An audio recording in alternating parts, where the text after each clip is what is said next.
What's up guys? Welcome back to the channel. Today we are looking at exaggeration for adaptation.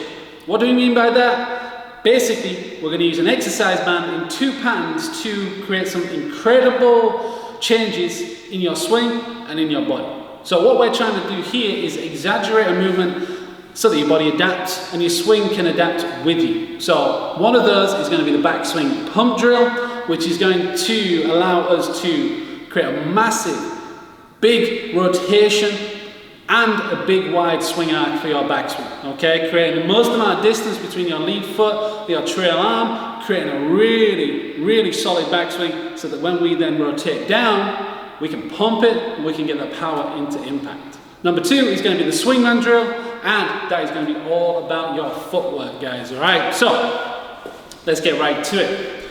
The Backswing Pump Drill. So, you're going to need a band affixed to a high point, okay? And although we are looking at obviously changing your golf swing performance, always work both sides, okay? We're trying to create balance throughout the body.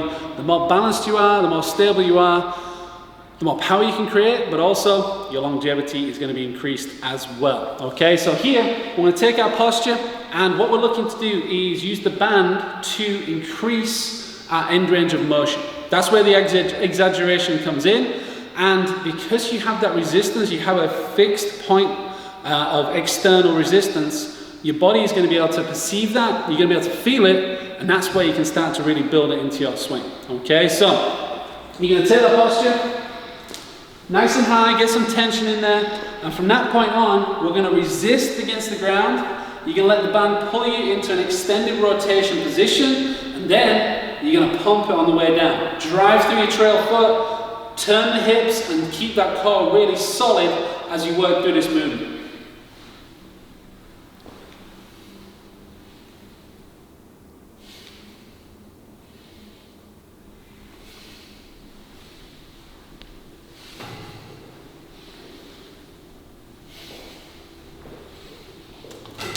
So what you should feel here is that as you start to load up, you're going to create that solid trail side, you're going to load into the hip, but the band is going to pull you away, so you're creating that extra range of motion. Again, exaggeration for adaptation. Allow it to pull you into a certain position that you maybe haven't been before, and that's where the changes you need are going to come from, okay? Also, because we're using that resistance on the way down, we're increasing our separation from upper and lower body, and that is the X factor. That's where some of that power is going to come in. So, if we look at this relative to the game, these changes to your body, to your field, and to what you're trying to achieve can go straight into your swing, okay? So this is something I'm working on myself. I want to get more height, I want to get a bigger, wider backswing arc, and that drill is going to get it done, okay? So we take our posture, and basically what we've got to think about is that band pulling us away while staying super stable in the lower body. So as we do so, we can get the hands high, we get a big wide backswing position, and you can see we're matching up, so we want to try and reach as far as we can, try and create that width with the club getting as far away from our center line as possible. That's going to give us time in the downswing, it's going to give us the room to really shallow the club out, drop it into a great position, and then power on as we do with that pump. Okay, it's the same thing. You want to feel as though, imagine that resistance, trying to pull us into that best position, and then try and pull against it. So we start to load and pressure from the ground. That creates our sequence, and that's where our swing is at. Alright, so let me take one away right here. We're looking at big high backswing, and then pump it into impact.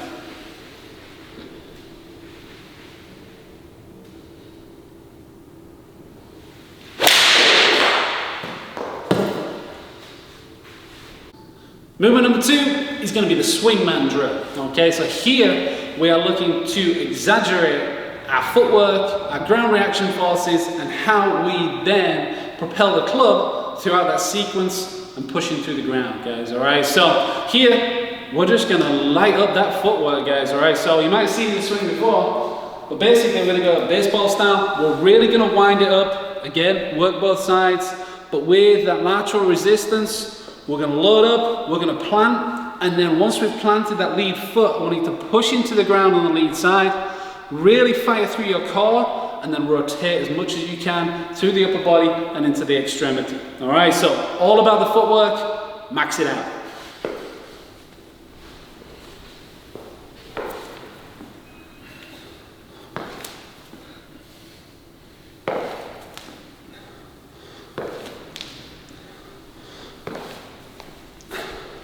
So in exaggerating that sequence, you're giving yourself that adaptation that we're looking for, which is forward on the trail side, pressuring the ground through that trail foot, gripping the ground with your toes, transferring through into that lead side. As we plant, we should feel that push.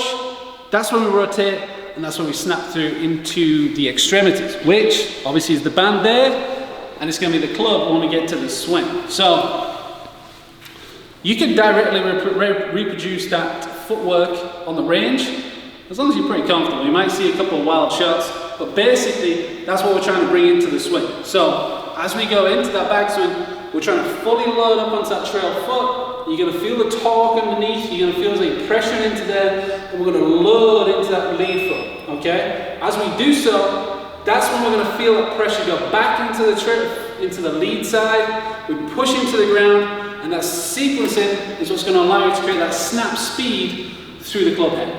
Okay, so load, transfer, and then just let it fly.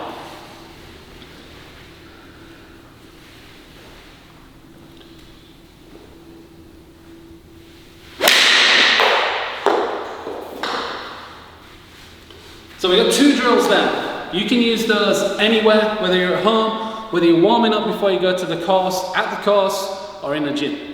What you are looking to do is use the band for that feedback, that proprioceptive feel that is going to allow you to understand movement patterns and kinematic sequences that you maybe don't use right now. Okay, so using that external resistance, you can extend the range of motion, you can create more end range activation, and then you can create more contractile force potential, power output potential, and basically juice up your golf swing. All right, so we're going to increase the range of the backswing, we're going to improve our separation from upper and lower body, and then we're going to absolutely max out our footwork for your ground reaction forces. Put those together, and you're going to get some gains on the course, guys. All right, so try these two out. Make sure you understand how you're going to put them into your swing. Work on the body, work on the game, and golf strong. All right, remember, tell your friends, subscribe to the channel, and join the strongest community in golf.